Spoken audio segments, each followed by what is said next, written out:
हा जिल्हा उपाध्यक्ष मच्छिंद्र भाऊ बोलता का? हा वंचित बहुजन आघाडी जिल्हा उपाध्यक्ष मच्छिंद्र भाऊ बोलते. आपण कोण? हां, मी ज्योती बोलते. हा बोला की मॅडम.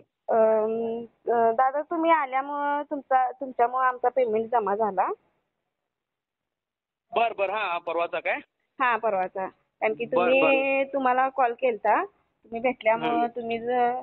सरांना सांगितल्यामुळं आमचा पेमेंट जमा झाला. किती दिवस झाला आमचा पेमेंट तटलेला. आम्ही किती वेळा तर हेलपाट घातल्या लेडीज ते सगळ्या मिळून. बर. तरी पण आमचा पेमेंट भेटत नव्हता. हं, हं, आणि हं. तो तुमच्यामुळं मिळाला कारण की आभार व्यक्त करण्यासाठी मी कॉल केलाय तुम्हाला. बर नाही नाही आभार वगैरे काय नाही. ते सुशांत पण मला बोललेत की असं असं अनेक दिवस झाला तुमचा पगार देण्यासाठी एंटर करतोय. आणि मी म्हणतो त्या महिला सगळ्या भगिनी घेऊन या आपण एकत्र जाऊ. त्या मालकाशी चर्चा केल्या 2 दिवसात पगार जमा कर. तुमचा झाला ना सगळ्याचा पगार? हो, झाला. पेमेंट ठीक आहे ठीक झाला. आहे. तुमच्यामुळं आमचा पेमेंट भेटला. किती दिवस अडकलेला होता. त्यामुळं भेटला आमचा पेमेंट. बर बर बर बर झालं. ठीक आहे आणि ठीक आहे. तुम्ही बोलल्यामुळं आमचा पेमेंट भेटला. त्यामुळं आम्ही मुलांना दप्तर ते घेऊन शकलो. कारण की पुढं प्रॉब्लेम्स येत होते ना मुलांना. पेमेंट हो हो. अडकल्यामुळं मुलांना शालेय वस्तू काहीच घेऊ शकत नव्हतो आम्ही. त्यामुळं हं, हं, आता हं. आमची मुलं खुश आहेत. कारण की का तर शाळेला जाणार, मुलांना आता दप्तर ते नवीन. नाहीतर पेमेंट झालं नसतं तर आम्ही काही घेऊ शकलो नसतो ना मुलांना. हो नाही मंगल मावशी पण ती बोलली होती काहीतरी अडचण आहे अडचण ती शाळेची साईट आणायचं होतं काय? हो, हो, मग ते शाळेचं. बऱ्याचशा मावश्या म्हणजे साहेब पगार झालाच पाहिजे. हो. आणि त्या मालकाशी मी बोललो होतो बाबा मी तिथं औपचारिक आज येऊन गेलोय. परत आलोय की तुला कामणार नाही त्यामुळे तू तात्काळ पगार जमा कर.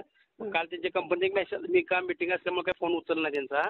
हां, हां. पगार झाला की कुठं तर ठीक आहे बरं वाटलं आणि आभार वगैरे काय नाही. आमचं वंचित बहुजन आघाडीच्या प्रत्येक कार्यकर्त्याचं एक काम आहे की इथल्या शोषित पीडित सर्वच महिलांच्या मागे पाठीमागे खंबीरपणे उभं राहणे. कधीही फोन लावा काही अडचण असू दे आम्ही तुमच्या सदैव पाठीशी राहणार सर्वच महिला भगिनीच्या. आभार काय नाही व्यक्त आमचं परम कर्तव्यच आहे ते. कारण प्रत्येक शोषित पीडित अडचणीच्या महिला भगिनीच्या पाठीमागे नेहमी खंबीरपणे उभं राहणे. इथून पुढे तुम्ही आता दुसऱ्या कामावर काहीतरी जाणार म्हणले ती मला जरी कुठे गेला काय अडचण तिथं पण आली तर हां. कधीही फोन लावा. सुशांतकडे माझा नंबर आहे.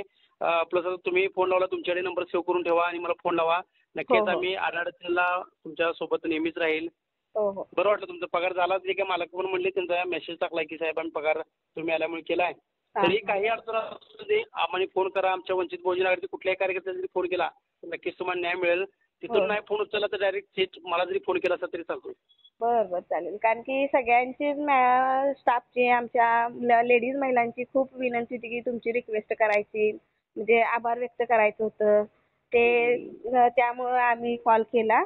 नाही आणि नाही त्या काहीतरी असं म्हणतात की तुमच्यासाठी काहीतरी थोडं करावं असं त्यांची नाही इच्छा नाही आहे. माझी इच्छा एकच आहे की तोच आशीर्वाद मला फक्त आशीर्वाद आणि तोच आशीर्वाद मला नको. माझ्या श्रद्धेय बाळासाहेब तथा प्रकाश आंबेडकर साहेबांना सर्व महिला भगिनी आशीर्वाद द्या. कारण तेच आमच्या समाजासाठी समाजासाठी रात्रंदिवस झटत आहेत.